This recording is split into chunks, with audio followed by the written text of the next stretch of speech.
Hey guys, I'm Cheyenne. This is my channel, Cheyenne New, and today's video is the first installment in fact-based rants.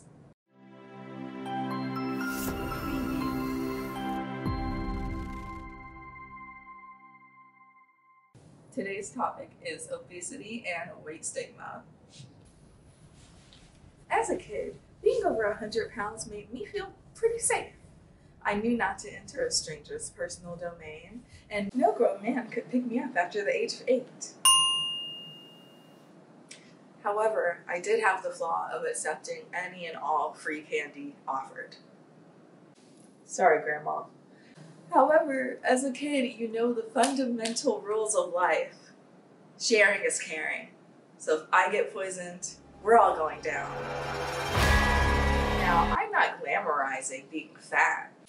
Looking at you, JILLIAN MichEALS, because here are the facts.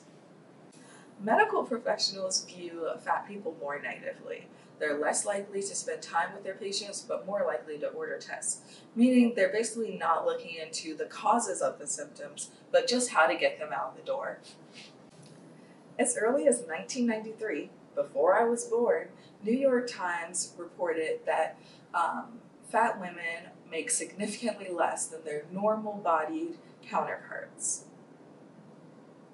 So being obese doesn't just affect your own personal life, but because it's about how people perceive you, you're getting less quality of life based on your looks, which is discrimination. Now back to me. So I seriously started working out with the TV show Survivor in mind. If you haven't seen it, there's a lot of challenges, a lot of swimming, and there's people being voted out.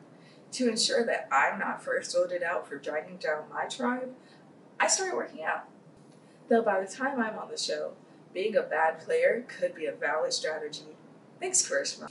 So I've personally been as big and tall as I am now since the 6th grade. And I didn't seriously start to consider my health and my life choices until I wanted to audition for Survivor. So wanting to be fit, if you see my other videos, I'm trying to do more fitness videos. But in essence, being more fit isn't about what you look like. When these fashion magazines talk about the health crisis of obesity, they're not asking what we're eating, they're not asking what we're doing, they're looking at us and saying, that's unhealthy. They're looking at the weight and saying, that's just not healthy. And the thing about being overweight is that it went from people describing it as a health crisis to becoming a personal stigma. People are using their judgments to decide on how you should dress, how you can look, without discussing what happens when you actually do lose that weight. What happens to the excess skin around your body? What happens to the weight loss? What happens when you need to buy all those new clothes? So ultimately, what I'm trying to say is, if you want to work out, if you want to change your body, do it for you. Do it for a goal. Have a passion. Because if not, you will regret it.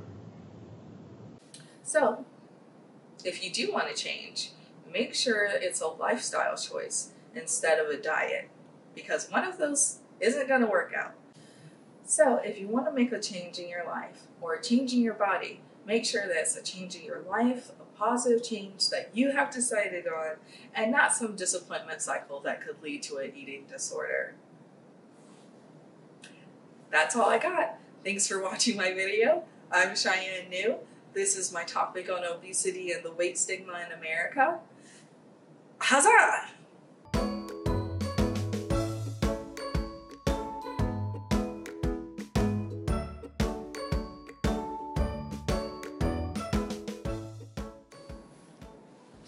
Awesome. Okay, so for the last part, if you want to, once you get to this, I can like zoom out. I don't know why I did that. Okay, but I liked it. Okay, so that was good. Do you want me to stop it, or do you want to do it again?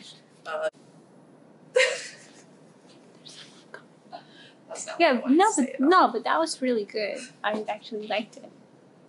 Stigma in America is highly prevalent, and being fat in America is literally like being the middle child in a modern family. Poor me. Thanks for making me watch that show, because now it's in my video. how are you feeling, you know, as far as like women, relationships, and all of that? And I was like, your heart, let me see. Okay, because I was trying to touch his chest. But anyways, you're